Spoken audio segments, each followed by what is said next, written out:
What's up, y'all? This is MCM, and you're listening to You're Probably Right podcast. I think this is episode number 144, I think. I could be wrong. Anyhow, I wanted to do part 2 of my last episode. It was based around the Big Five.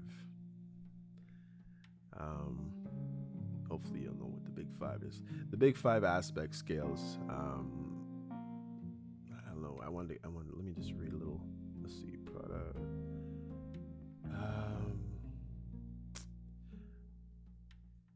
I'm going to just read exactly what I read the first time. Okay. So you have just completed an assessing yourself with the 100 phrases. Our systems have compared your self-rating to those of thousands of other people. You are being compared to men and women of all ages. This means that if you are young, your scores on neuroticism will be higher and agreeableness and conscientiousness will be lower than if you were compared to people of your own age. With the reverse being true for the older individuals. For men, their scores of agreeableness and neuroticism will be lower than if they were just being compared to men. We decided to make the comparison simple so that you know where you stand in comparison to the typical person with the age and the sex regardless are regarded as irrelevant, so you're just a person. Here are your results. You will see below where you stand in the comparison to others in the general population on the major traits and their aspects. So basically, what you get tested on are agreeableness, compassion and politeness, conscientiousness, industriousness, and orderliness. And that's where I stopped right there. And I'm going to go on to the last 3, but really more because there's other stuff on it. So for instance, next we'll be talking about extraversion, and that entails it's connected to enthusiasm and assertiveness. Next would be neuroticism, and the aspects there would be withdrawal and volatility. And lastly, openness, and that would be intellect and aesthetics. That is a weird word to look at. It always gives me pause. Just doesn't even figure there's so many letters before the T. But anyway, I don't know, I guess that's what throws me off. For some reason, this thing keeps asking me if the things have changed. So something's getting plugged in and out of this computer. Nobody knows what it is, so I'll just at this point say no, nothing has changed. So again, this is part B. What did I call the first one? That's why I'm humming and hawing over here. I don't know if it's going to let me in on this thing because it's forcing me to sign in a different way now. Let's see.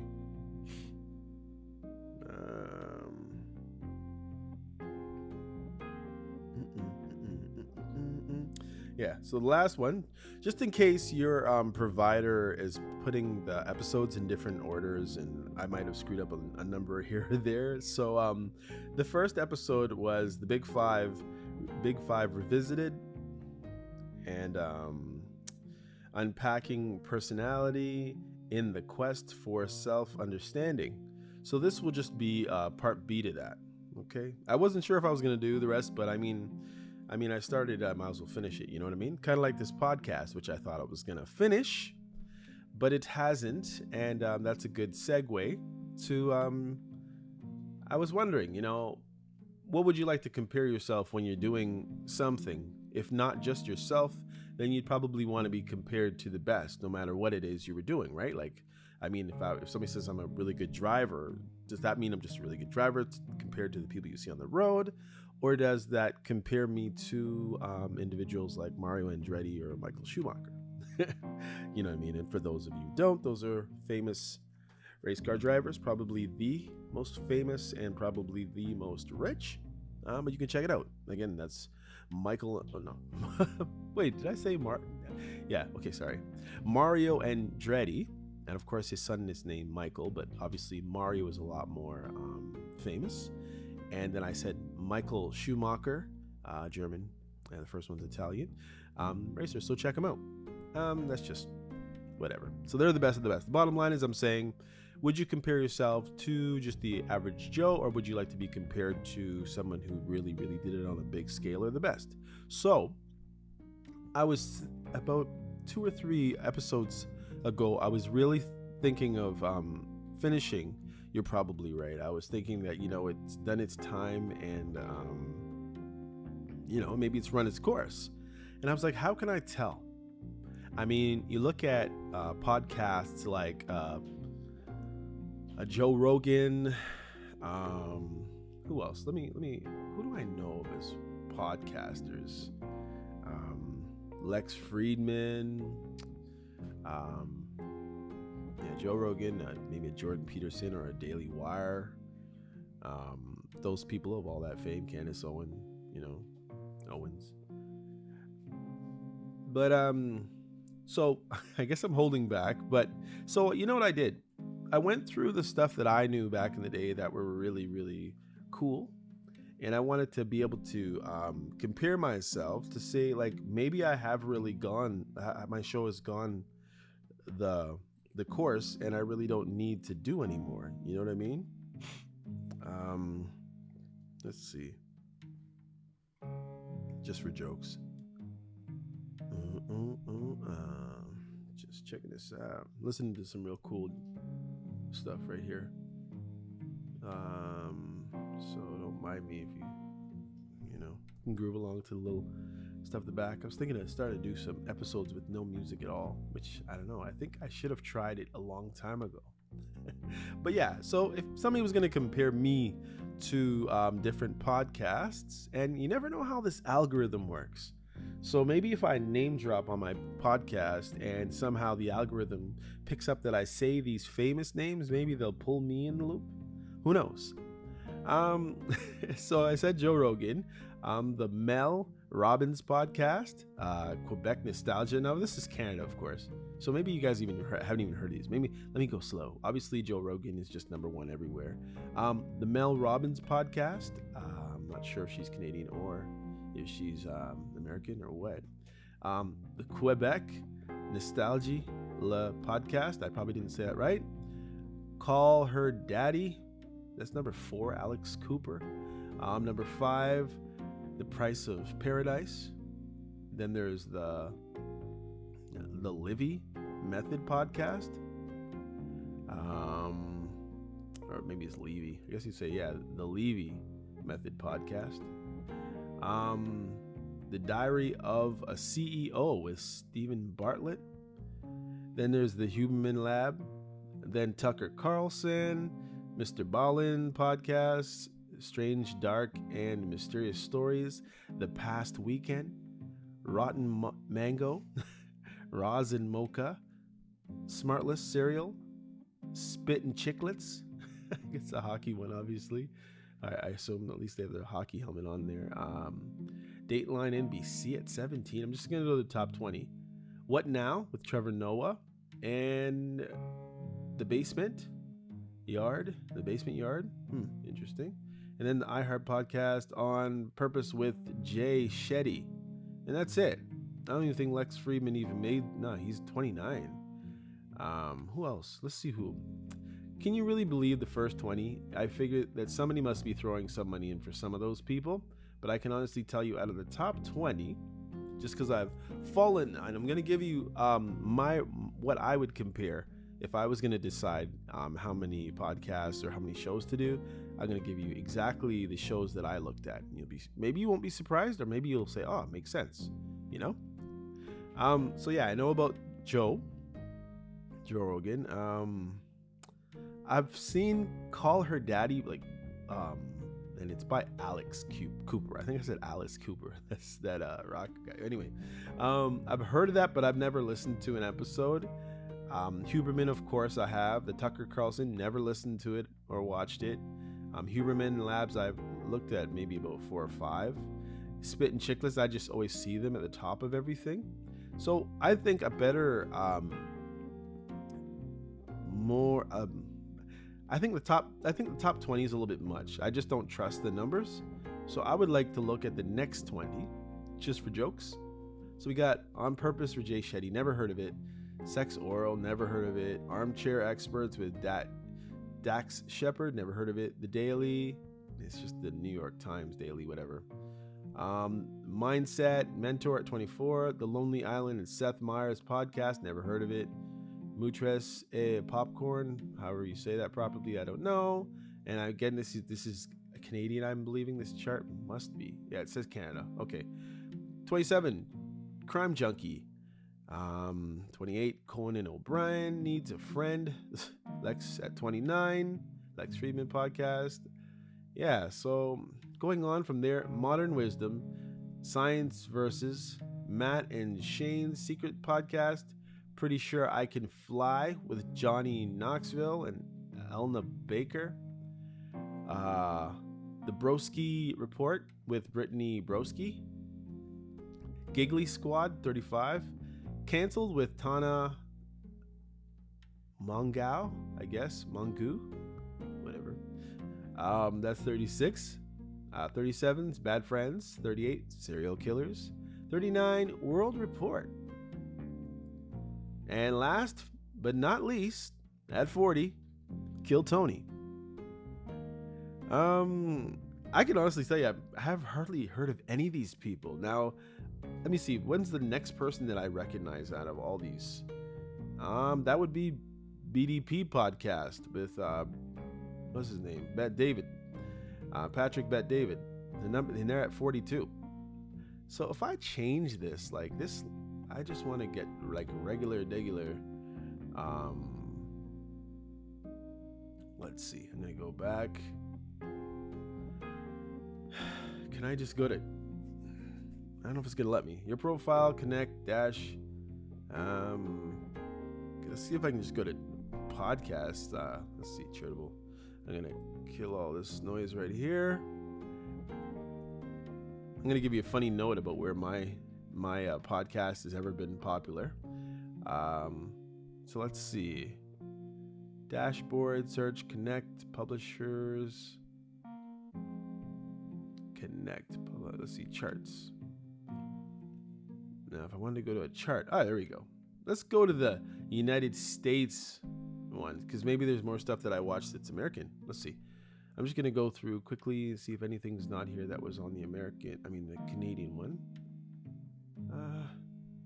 Yeah, there are some stuff like Up First, 15, but it's by NPR. Call Her Daddy's way down at 17. Is even Spit and Chicklets even on there? Nope, they're not even on there at all. Okay, so let's go back up. So have I heard of it?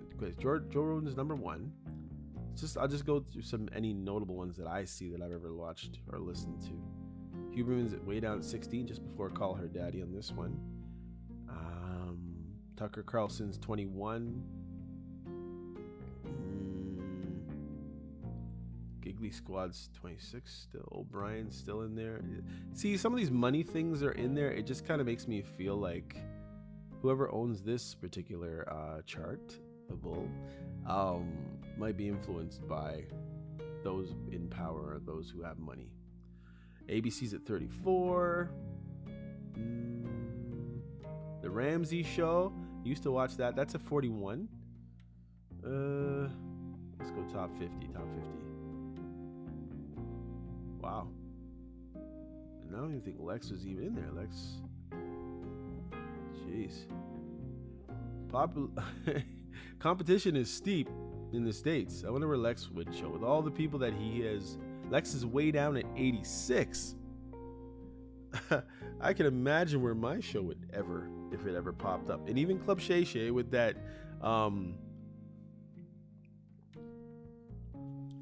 huge interview with Cat Williams is at 84. Now, to see, it's kind of funny when you look at podcasts. Lex Friedman has done a lot and a lot of really good guests. I'm sure at least 10 times the amount that Club Shay Shay has done with Shannon Sharp. and he is 2 spots down from him. Wow. What does that tell you? It doesn't tell you that Shannon Sharpe is better at podcasting than Lex Fridman. And maybe a more ignorant person would say, you know, the reason why Club Shay Shay is so high, it's not because of Cat Williams, but it's because of a certain demographic that tend to not have jobs. No, I'm just... I'm going to be real on this podcast, y'all, as I try always to be. Anyhow, I won't say that, but you can just think about it. There's more than just, you know, one thing that makes somebody popular, because, I mean, that interview is gone, right? So there has to be another reason why Club Shay Shay is above Lex right now. And a lot of people like Lex Fridman because he seems to skirt the middle line there even better than, well, way better than Joe Rogan. You know, he doesn't really offend people. He's not very offensive as far as what I've seen. The only person I ever saw him get a little ticked off at was Kanye. And it was still, and he was still trying to help the guy at the same time. So anyways, yeah, moving right along. So you know what I said? Oh, first let me tell you where the only spots that I was able to actually, let's see if I can find my range really quickly. I might not be able to. I know that I've wasted a lot of time, but I mean, what else you got to do? If you got to move on, that's okay. Come back, and I'll still be here, and I will finish it off because I'm going to get into the end of my Big Five. Let's see. I don't know if I'm going to be able to find it. It told me the charts that I was... Oh, I had to go on the website of that so-called charitable website.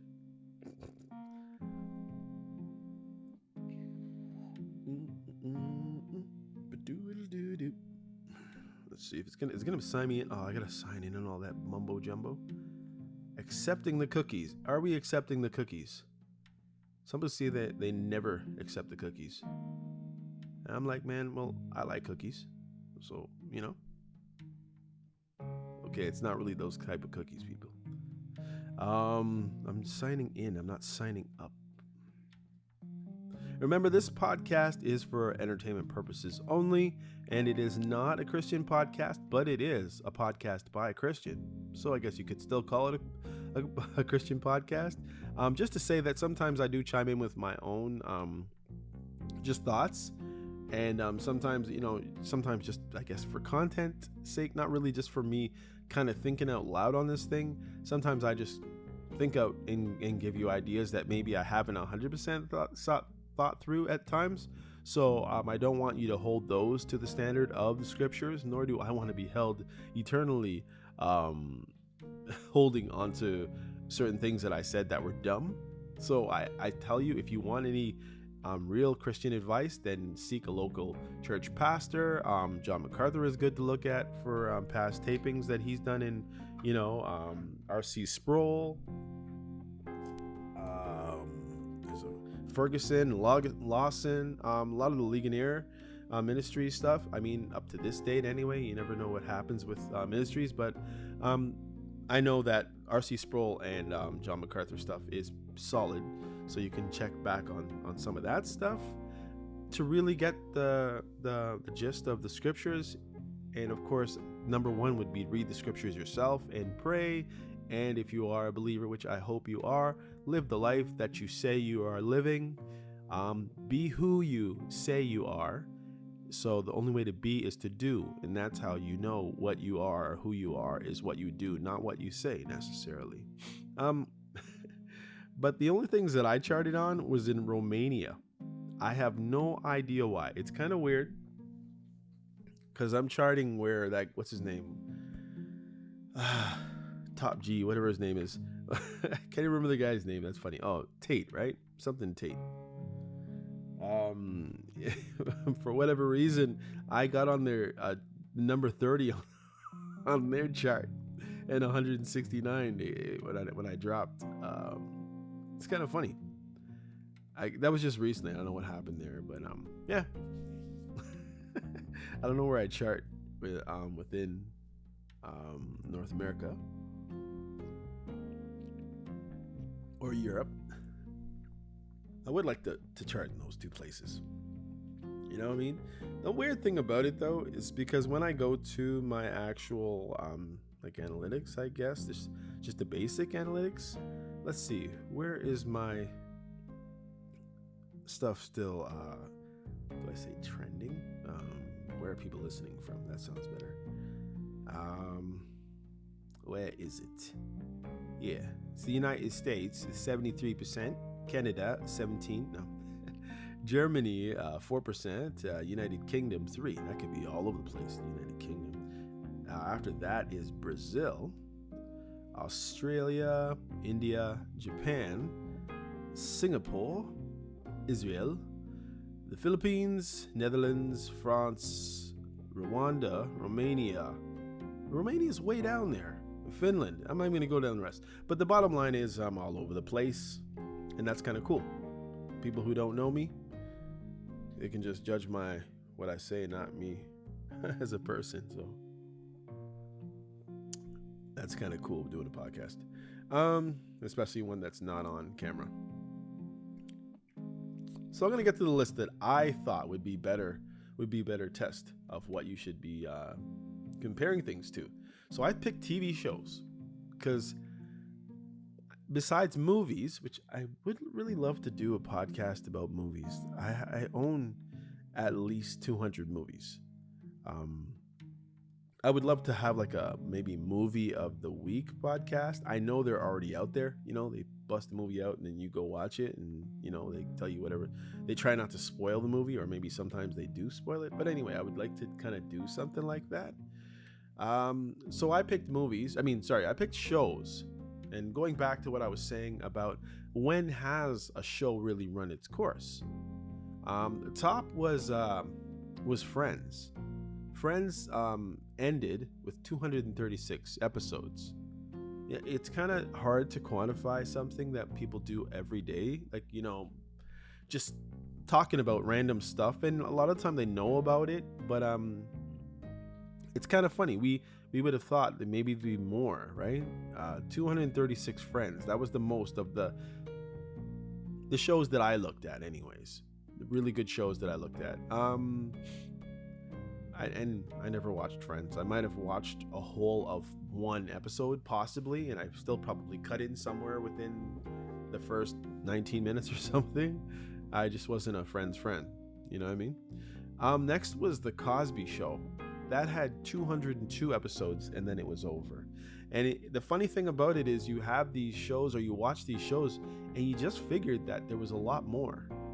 I don't know where the number is for A Different World.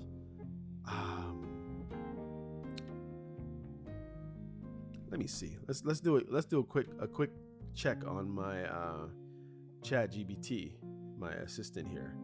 Continue. Let's see. It said something just now. Hey, how many episodes did the show A Different World end up with when it ended? Does that make any sense? A Different World ended with a total of 144 episodes. 144, y'all. 1987 to 1993. There you go. Close it. Next was The Office. I looked at, and Office had 201. So right there, right neck and neck with Cosby. It's kind of weird. Seinfeld, 180. So again, 20 less, at least 20, 21, 22 less than The Office and Cosby.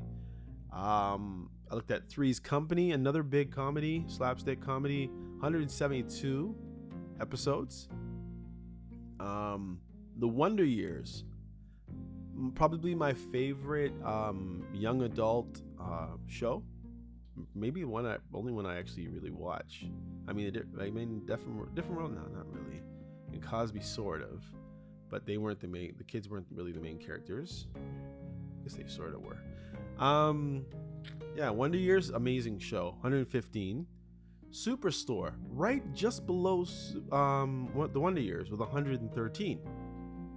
And something really weird and off the wall, Man Like Mobeen, 17 episodes. And I think they're saying it's 17. Wow, that's hardly any. but really a really good show. Of course, some of these shows with what they were showing, like Man Like Well-Being, is like the language wasn't too good, and there was some questionable episodes or whatever. Definitely with a grain of salt. But yeah. So me, at the time of calling it quits, I think I was at 141. And when I look at it, it seems like the ideal number. Now, I know these shows were once a week, which mine's kind of like a once a week thing too. I mean, who would want to be in the range of where A Different World is in Cosby Show? Or nah, I'm at where A Different World is, more or less. But if I go on another 50 episodes, unless there's a different, I guess, way to do the show by then, I'm like, I might have exhausted everything that I possibly could have to talk about, except talking about talking, which is basically what I'm doing right now. I could probably get to 200. But you know, I've just talked off your ear for 25 minutes of not really saying anything, or at least the point of the podcast today, while I sip my peppermint tea. This is an episode by itself. But let me get to the point.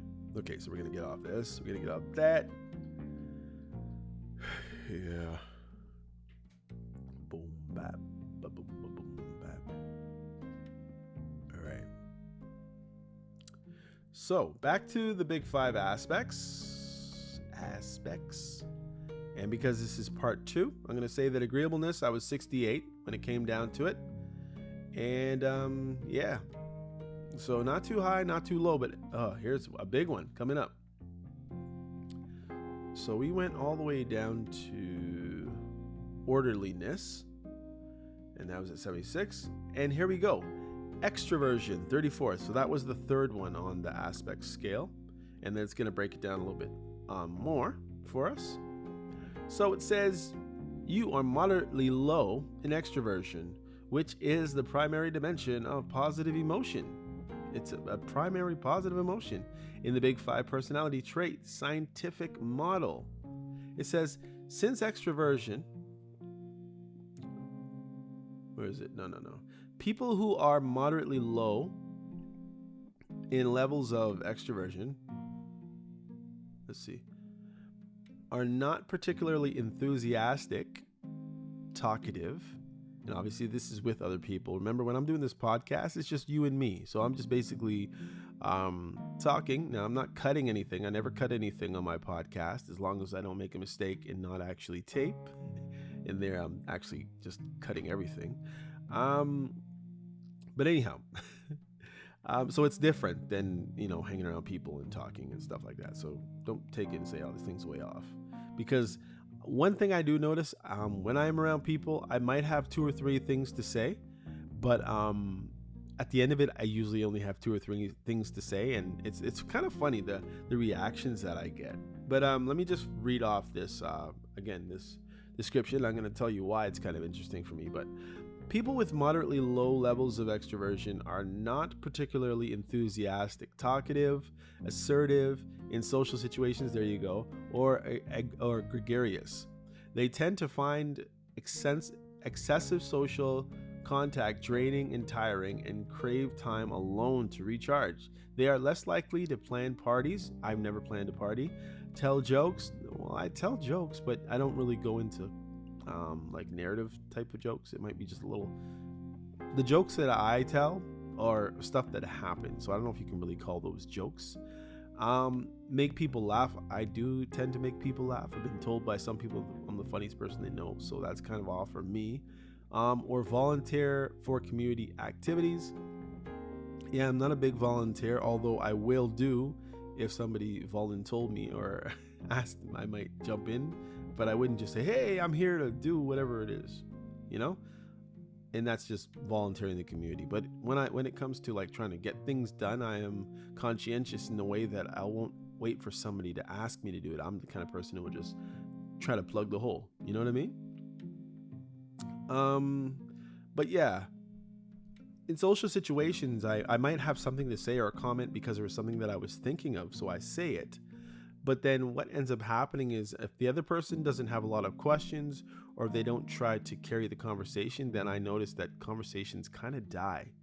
And the funny thing is, I have noticed that like the social judgingness of me wondering, and people kind of give you that look like, I thought you'd have be more of more substance and have a lot more to say just of yourself. And I don't. I'm good at reacting because, when people, tell me their problems or they want to discuss some situation, I like to literally help. So I really think about it. And then I kind of talk it out with the person. So that would make me a little bit more talkative because we're talking about something, but just, pulling stuff out of my life and let's talk about this, let's talk about that, and take people down different avenues in the conversation. It's not really me. And unless I really, really know you. Yeah. So strangers don't do so good with me. They are less likely to plan parties. Again, I said I never plan parties. Tell jokes, I do, but again, they are situational, life situational. Things that I see, things that I heard, things that I experienced. Let's see. They are somewhat more likely to be depressed and to have lower levels of self-esteem. Ooh. Yeah, well, I guess it can kind of be true. Although, the Bible does say, let no man think more highly than himself than he ought. That's kind of interesting. I think this society kind of does says a lot about self-esteem as far as like what we should have, whereas I don't think the Bible talks about it in the same way, to tell you the truth. But anyway, maybe I'm just making an excuse because I have low self-esteem, or do I?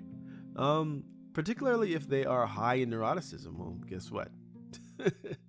They are less optimistic about the past, present, and the future.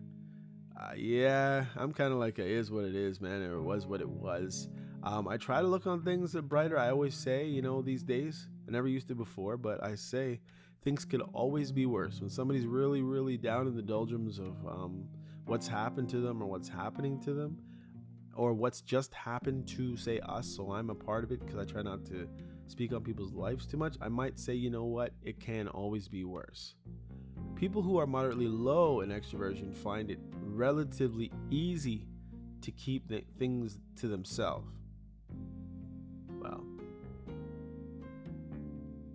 yeah, they are not compelled to share everything to everyone. True.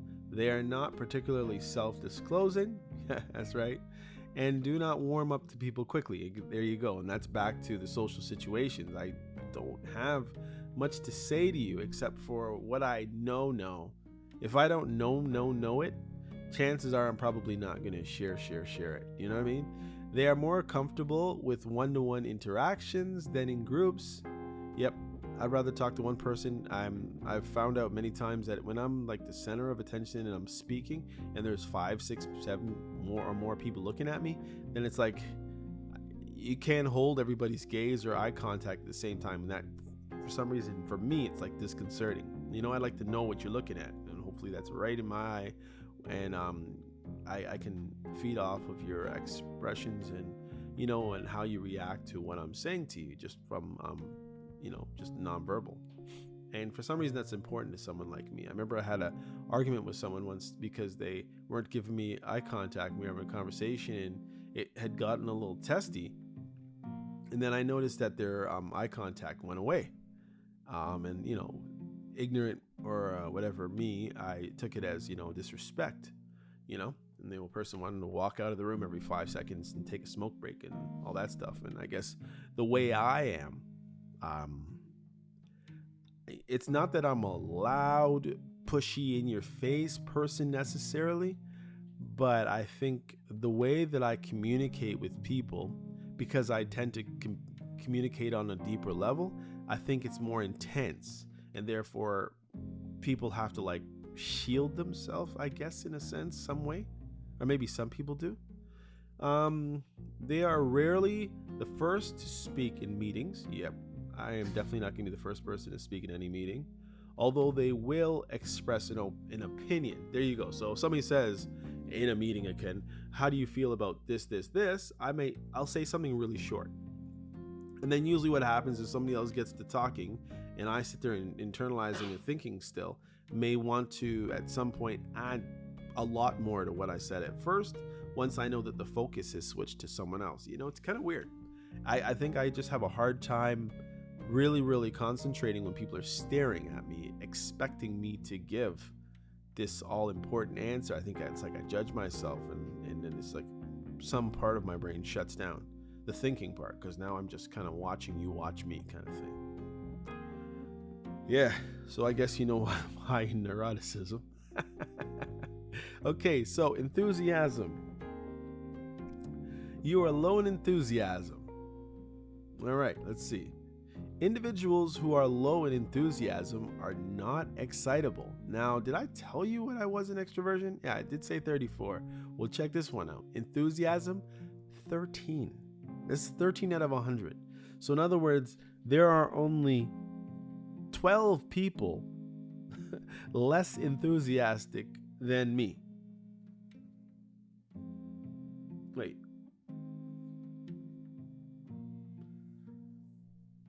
Yeah, but there'd be 86 people who are higher in enthusiasm. But I would be number 13. Yeah, so 12 lower. Okay. Individuals who are low in enthusiasm are not excitable. They are also much less easy to get to know. And that goes back to the extroversion. It's like, I don't need to share everything to everybody. And I'm not just going to self-reveal, like really self-reveal. Now, I have found myself talking about my experiences, probably because I just need someone to say something to at times, because I am an introvert and I don't keep friends, really.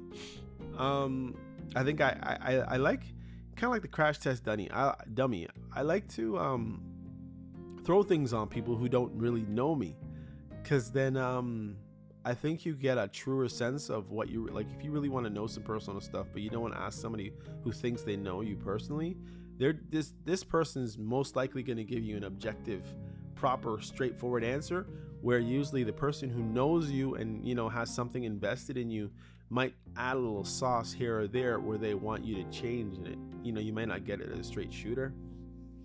That's why you hear people always say they value their friends who will just tell them the truth no matter how successful they are. They want someone who's going to tell you, no, that's a dumb idea. Don't put that hat on. Don't wear those shoes. Or don't say that in public. Everybody always values the people who will tell them exactly what it is. So I like to ask people who don't know me questions, because then I'll get a straight answer, unless, of course, they're, screwball, but whatever.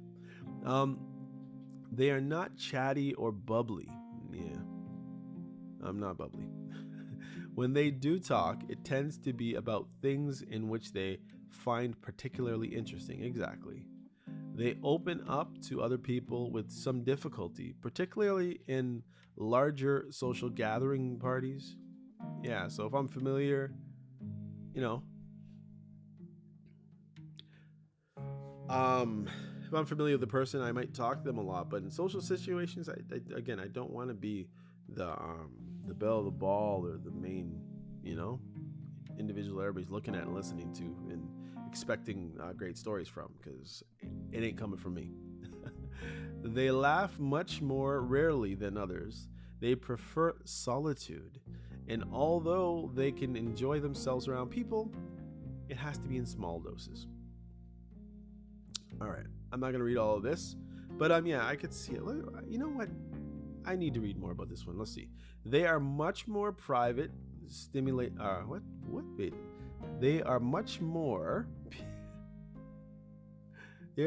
private people and are not markedly positive or optimistic.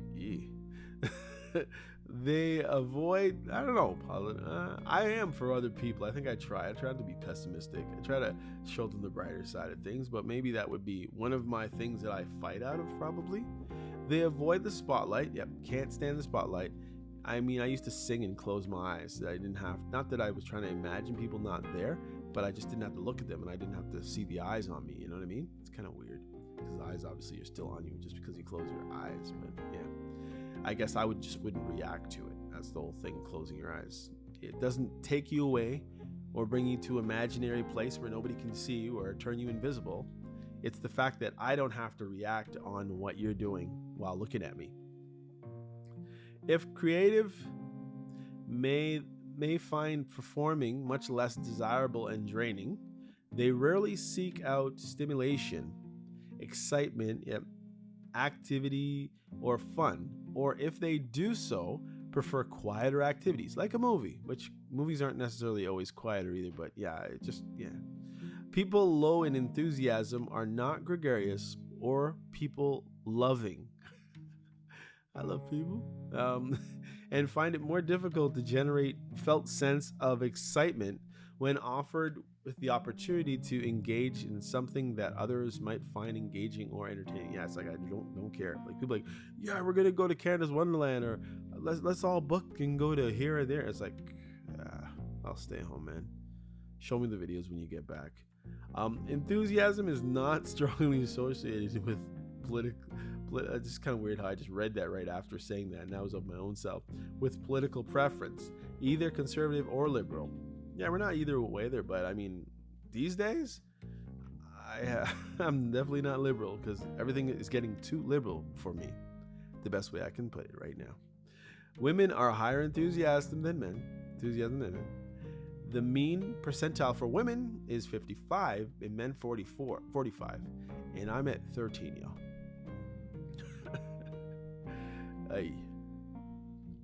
Okay, next, assertiveness. Moderately high. Just 63, not really that high, just kind of average, really.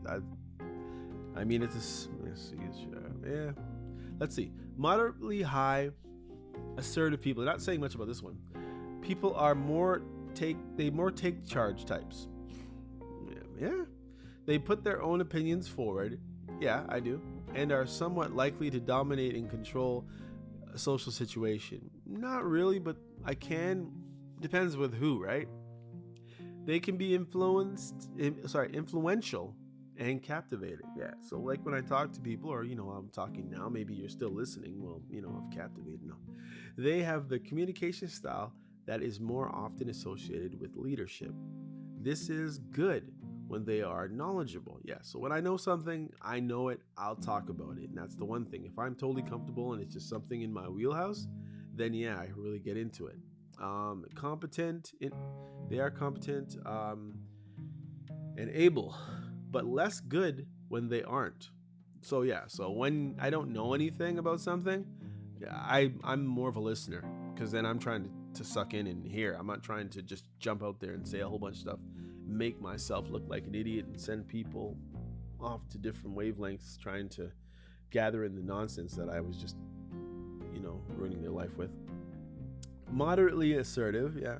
People tend to be more action oriented. They are less likely to wait for others to lead the way. Yeah, I would jump on something. I'd just fix it if I can. Now and then they might be impulsive and in consequence acting too quickly without thinking. So yeah, you jump and usually say something stupid every once in a while. Yeah. Neuroticism. High, but not that high, but high. Because the average for men is 21 and the average woman is 70. Wait, no. Let's see. Average. I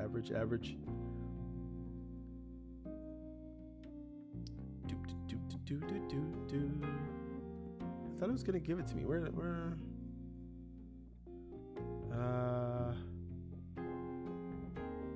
neuroticism. I don't see it where it tells you, man. Withdrawal. Okay, yeah, I guess I should start and tell you about the other ones after. But 78 in neuroticism, so high. People with high levels of neuroticism are more likely to think that things have gone wrong in the past. Now, this one is known as a negative emotion in the Big Five, by the way. Are going wrong, and they think things are going wrong now and will continue to go wrong in the future. They are also more likely to be unhappy, anxious, irritable than just thinking or remembering. When just thinking, just thinking and remembering what's happening in the future or what's going to happen, tend to get irritable, anxious about these things. I can honestly tell you, ever since the Ravens loss in 2024 early that year, I try not to watch my favorite teams in important games anymore. Like, I mean, I was at the point where I would watch these highlight films that are usually 11 to 12 minutes and watch it go and be disappointed when they lost.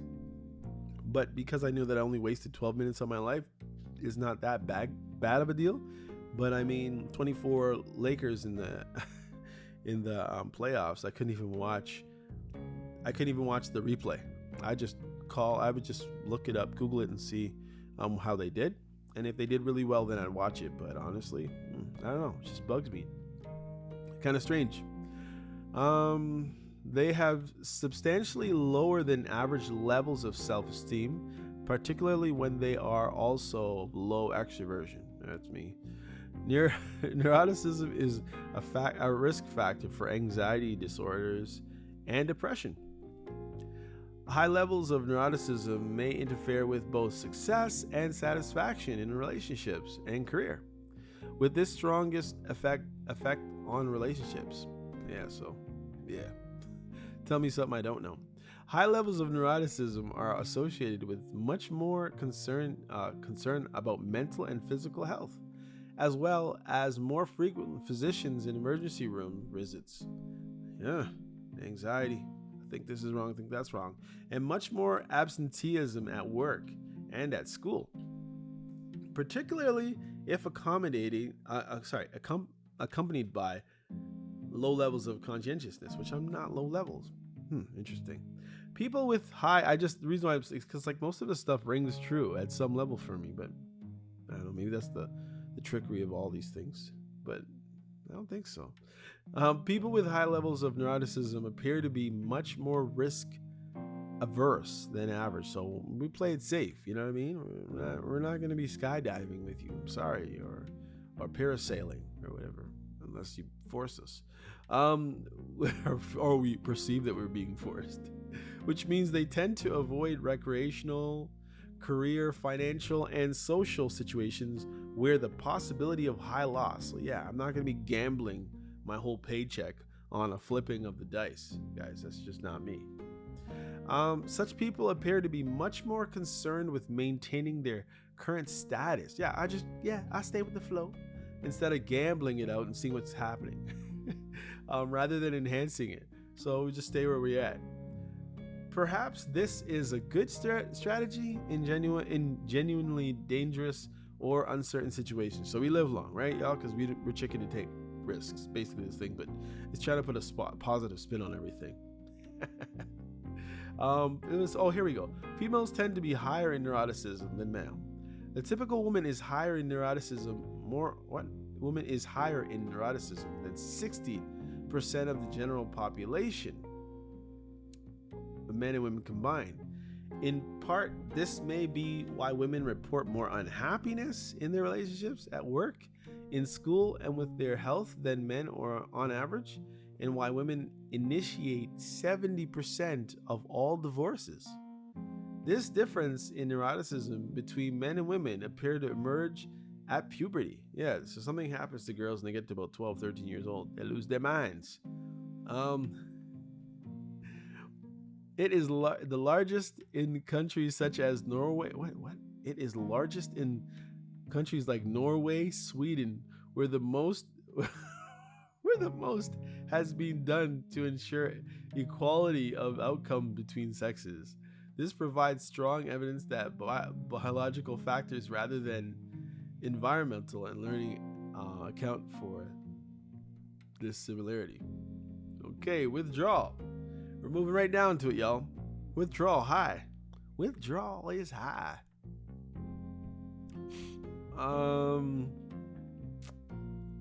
Let's say you are high in withdrawal. Withdrawal is an aspect of neuroticism. The other aspect of neuroticism, which is volatility. So here we go. Individuals high in withdrawal may feel above average levels of anticipatory anxiety. So I think that something's going to happen. This makes it much more challenging for them to approach new things. There's always an apprehension, I guess. Uncertain, unexpected, threatening, or complex situations. They are instead substantially more likely to avoid or withdraw in the face of the unknown and unexpected. People high in withdrawal, which I'm at 83, much more frequently feel sad, lonesome, disappointed, grief-stricken. They have higher than average levels of doubt and worry because become embarrassed easily. That's me. Are self-conscious and strongly tend to get discouraged in the face of threat and punishment. Their anticipatory anxiety is likely to be general. They are sensitive to social rejection and can be relatively easily hurt. Once hurt, frightened, or anxious as well, it takes them longer to recover, so they get beat down easily. Well, yeah. They can be argumentative and lose their composure. They can flip out on you. They can be provocative in a dispute, particularly if also low in agreeableness. But I'm not provocative. I ain't cursing anybody out. Perhaps people high in withdrawal are concerned that something bad might happen, while people high in volatility, the other aspects of neuroticism, get upset if something bad does happen. And if you're both, woo! Technically, withdrawal has been associated with activity in the brain systems that regulate passive avoidance. Those who are liberal politically are slightly higher in withdrawal than conservatives. I'm not liberal. Women are higher. Yeah. All right. Here we go. Volatility. Well, at least it's moderately high. Like, man, if I'm 83, I'd probably be dead. Like, just telling you, if I'm so high with withdrawal, imagine if the volatility was really high.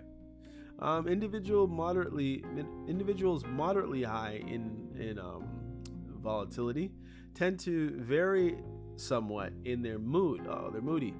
They can be more irritable than the typical person. Feeling disappointed, yep. Frustration, pain, social isolation somewhat more easily. They are somewhat more likely to act out or verbally express their frustration, disappointment, or irritation. When stirred up, when stirred up and upset or angry or irritated, they can take a longer time to calm down. They are more argumentative than the average bear and can lose their composure. I added bear there, by the way. They can somewhat be provocative in a dispute, particularly if they are low in agreeableness, and I'm high in agreeableness. Let's move on. Openness, 49. Typical or average. So I'm a little open, a little closed. People with typical levels of openness are as smart and creative as others on average. So it's smart, so I'm just average, smart, creative, average. They are not generally characterized as exploratory or visionaries. But have their moments in insight and realization. Yeah. So yeah, I'm insightful, I would say, yeah. Like to talk about what the real is and looking at things. They are sometimes interested in learning for its own sake. Yeah, I do that. Sometimes I just want to know stuff. So I can be watching something or looking at something, and then I'll have to cross-reference what I'm looking at or watching before I can go on. I have to go and check a couple things first, or I'll stop a movie to find out about a character or an actor or an age of someone or whatever. I'll just, stuff pops in my head and I wonder, like when I was comparing my age to the people on The Office at that time, wondering, I was looking pretty good. Anyhow, and show some interest in acquiring new ability and skill. So yeah, sometimes we want to learn something new. They are not overwhelmingly curious and are not strikingly interested in abstract thinking, philosophy. No, philosophy, not really. Psychology, yes. Or the meaning of belief systems and ideology. No, I've looked into the different Christian. I've looked into different religions, and yeah, the different people who call themselves Christians, and the different denominations. In other words, they will attend cultural events such as. They will attend cultural events such as movies, yeah, because I love movies, and I talked about that earlier. Concerts, not really. Dance recitals, play, I'll just go if you want me to go. Poetry, what's the point? Gallery opening, hey, I'll look at it. Art shows, but do not find themselves compelled to do so. Exactly, I'll go, but like it's whatever. Just give your ticket to the AGO to someone else who would really, really appreciate it. They sometimes enjoy writing and will occasionally enjoy encountering and trying to solve complex problems or explore abstract ideas. So yes, I do like to do that, and here I am. I think we're at the bottom, right? Aren't we? Oh, intellect. Ooh, the intellect's still at the bottom there. And aesthetics. Okay, so we still got 2 to look at. So yeah, what else could I read about? They tend to read an average amount. I don't read that much. I read my Bible, that's about it. I'm not. I did read I had a book a couple years ago, and then I lent it to somebody because it was a good book. Never got the book back. But more mainstream materials. They have a normal range of interests and reasonable vocabulary. They can think and learn reasonably quick. Yeah, I like that. Sounds good.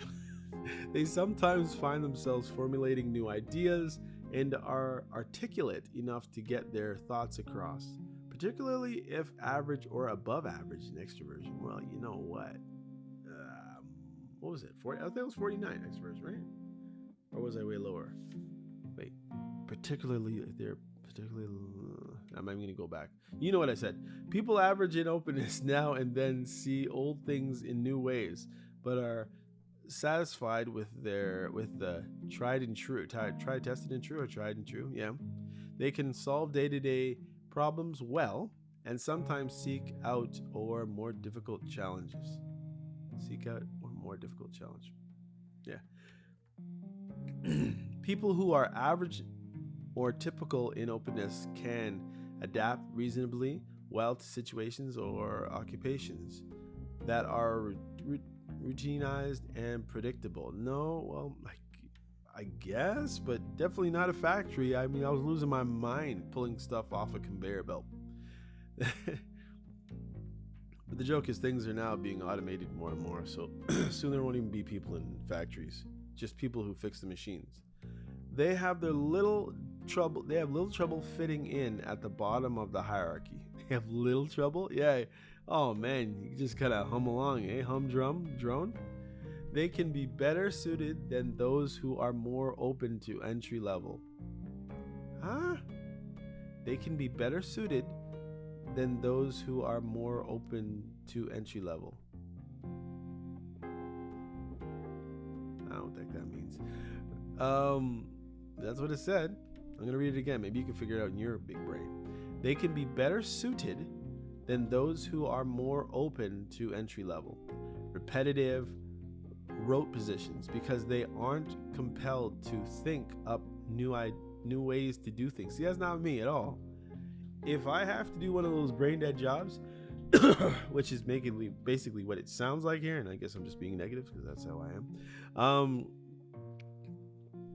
I tell you, part of my brain shuts off. It says it's almost like there's a little dude in my brain, and there's different sections of my brain. If it's like the thought part, he'll like walk over to that room of my brain and go click. Don't need that right now, and just turn it off. And that's when trouble will happen. They're not even the drums. If back in the day when I was playing drums at a Pentecostal church, if I had to play the song more than 9 minutes, eventually it's like my whole rhythm would get discombobulated, because at that point I can't feel the music anymore. I'm just becoming like a cog on a wheel, and there's no artistic impression in it. And then it's like my brain just they create that my ability to stay on beat at that point is like horrible. They are not uncreative thinkers, but are less commonly known as creative or revolutionary. They are rarely they rarely shake things up, particularly if they are also agreeable and less assertive. Well, I am less assertive, but I am agreeable, so I don't know. Huh. Individuals average in average in openness may be entrepreneurial spirit, but they also appreciate conventional employment. I don't it's tickling my throat, y'all. All right, let's move on. Intellect is low, 18, y'all. That's worse than 34. Okay, now watch how there's a note there, because they don't want to make you feel dumb. It says, do not confuse the personality. It's like, note, do not confuse the personality aspect of intellect with IQ. Intellect is a measure of interest and abstract ideas.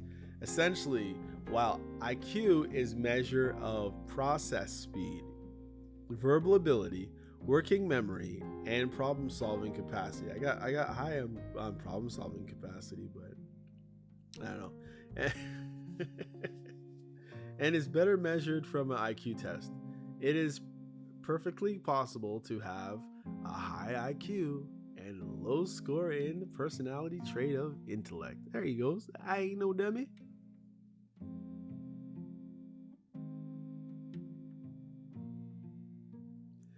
People.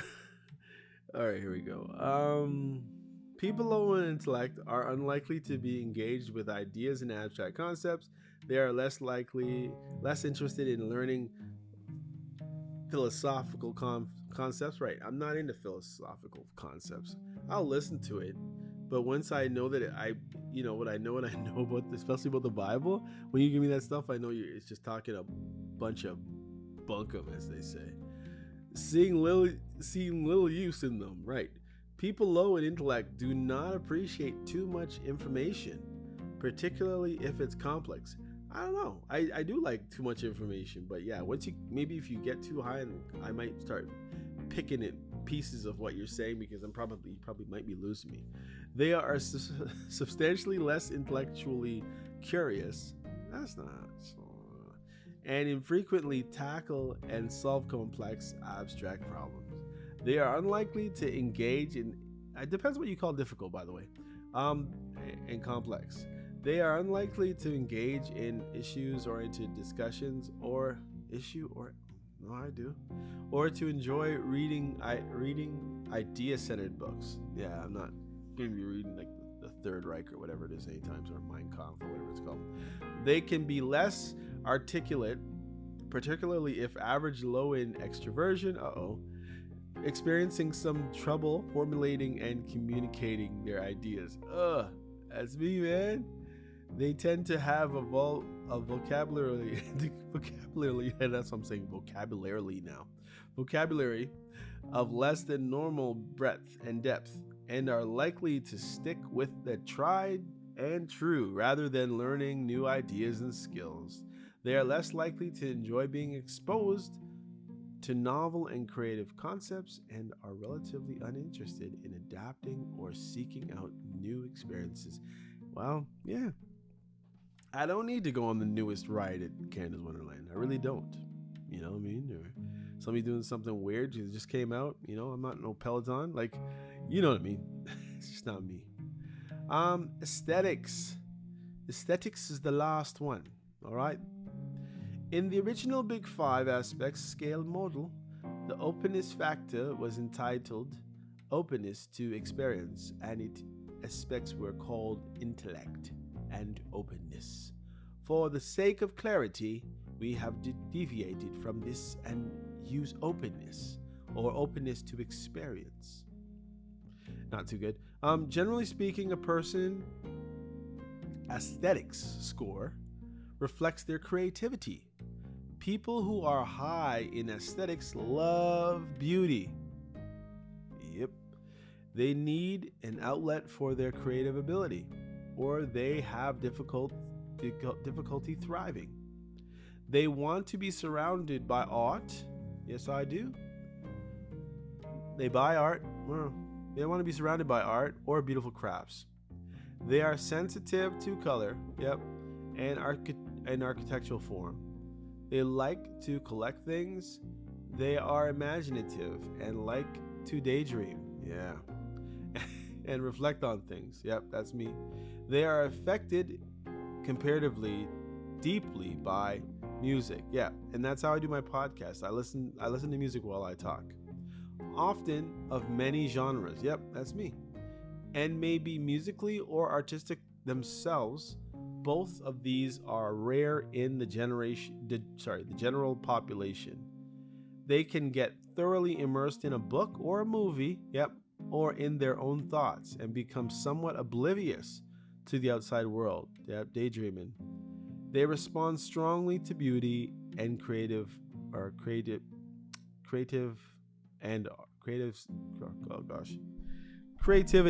in art. They can be impractical and flighty. Jeez, now I'm really going with the okay. However, particularly if low in conscientiousness, not me, it can be extremely difficult to transform creativity into money. Well, that is me. So in other words, if I'm a creator, I'm probably not going to make any money. Or into a career. High levels of creativity are furthermore necessary for entrepreneurial success and often prove useful at the top of hierarchies, even in very conservative occupations such as banking, accounting, law, which need creative people in leadership positions to provide new vision and direction. Liberals are high in aesthetics, higher than those who are conservatives, although the biggest difference between the two is openness as a trait level. All right. So anyway, I'm at 80 with aesthetics, but man, was I low at intellect. All right. Anyhow, that was my big aspects. I just revisited it again. I think I probably read a lot more than I did last time. I'm not really sure. You know what I would have liked? I would have liked to have an opportunity to do this all over again. But you can't. At least not with my brain. I remember the questions, and not even so much as right now, but once it's laid before me, I'll just click back on and then I'll answer it dumb, or I'll answer extra hard on what I did. So maybe if I was going to be at level 5 and 5 or 3 and 5 was the highest level, maybe I'd end up at 4 because I really remember, you know what I mean? And I'd screw up my answers. So yeah, that's my big 5, y'all.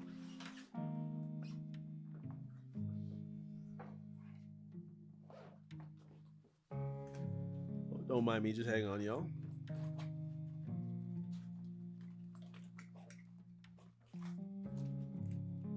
Can't find it. All right, anyways, that's gonna conclude this episode of You're Probably Right. We are way over an hour, which is nice. It wasn't as long as it felt like it was going to be. Anyhow, that'll do it for this week. Take care. This is You're Probably Right, and I am MCM. Peace out.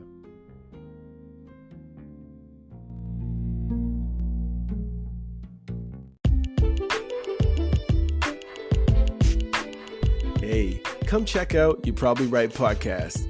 Society is getting more unpredictable every day, but at the same time, predictable in its unpredictability. Say that 4 times real fast. Come with me as I attempt to find clarity in all the fog while staying way outside the box and kicking the box way down the road with my size 12 dogs. I use the Bible, experience, education, fortune, misfortune, life's lessons, life's mistakes to sort through all the mess. I talk about news, God, God, self-help, sports, sickness, health, music, parenting, love, humbleness, hurt, pain, joy, and all the things that might make you say, I never thought of it that way. Hopefully, anyway.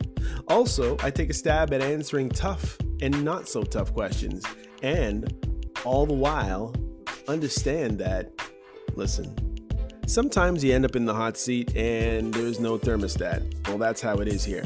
And because there's no topic, well, very few topics off the table, Torontonians will understand that Doug Ford reference there.